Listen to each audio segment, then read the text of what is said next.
అదే సందర్భంలో ఆంధ్రప్రదేశ్ చేనేత కార్మిక సంఘానికి 90 ఏళ్ళు ఉండే. అంటే చూడండి, దాదాపు దసరాయ గారు కూడా 90 ఏళ్ళు వచ్చేసాయి. అంటే దసరాయ గారికి చేనేతకి ఎంత సంబంధం ఉందంటే, ఆయన పుట్టంగానే చేనేత కార్మిక సంఘం పుట్టింది. ఇవాళ ఆయన 90 ఏళ్ళు దీంట్లో ఉన్నాడు. కానీ దాదాపు ఆయన నాకు తెలిసి 60 ఏళ్ళు పైగా ఈ యొక్క సంఘంతో పార్టీతో పనిచేసుకుని జీవితం గడించాడు. ఆయన కనుక కొనసాగించాడు. ఇవాళ సమాజంలో పరిణామ క్రమంలో మనిషికి బట్ట కట్టుకోవాలా, నాగరికత అనేది నేర్పించింది చేనేత కార్మిక సంఘం. చేనేత ఉంటేనే మనిషి యొక్క నాగరికత, మనిషి యొక్క ఆ సంస్కారం, మనిషి యొక్క ఆయన ఆ గౌరవం సమాజంలో చేనేత ద్వారానే మొదట ప్రారంభమైంది.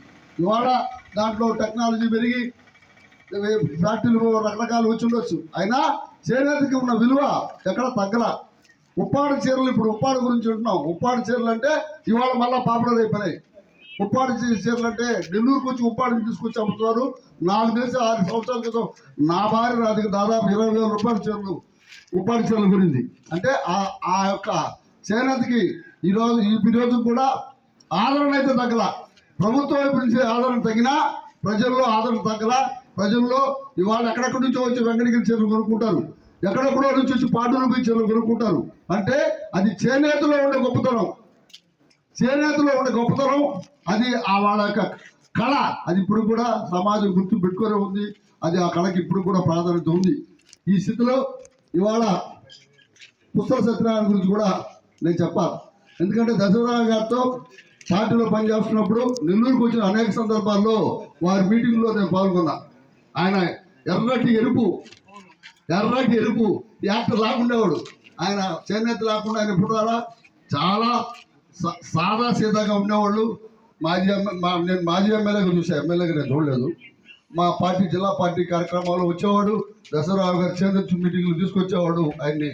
అటువంటి ఆయన చివరిదాకా కమ్యూనిస్ట్ పార్టీలో పనిచేశాడు. చేనేత కార్మిక సంఘాన్ని పార్టీలో నిర్మించి పార్టీకి చేనేత కార్మిక సంఘానికి ఒక అవినాభావ సంబంధం ఏర్పాటు చేయడంలో వారి దిట్ట.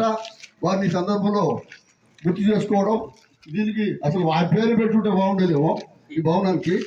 కాబట్టి ఏది ఏమైనా చేనేత కార్మికులు వాళ్ళ జీవితాలు, వాళ్ళకి తుఫాన్లు వచ్చినప్పుడు మనం వచ్చి మేము చూసాను ఈ ఊర్లో, వాళ్ళకి అదే వృత్తి లేకుండా జీవనం లేనప్పుడు ప్రభుత్వాలు చేసిన వాగ్దానాలు మాత్రం సరిగా అమలు చేయడం లేదు.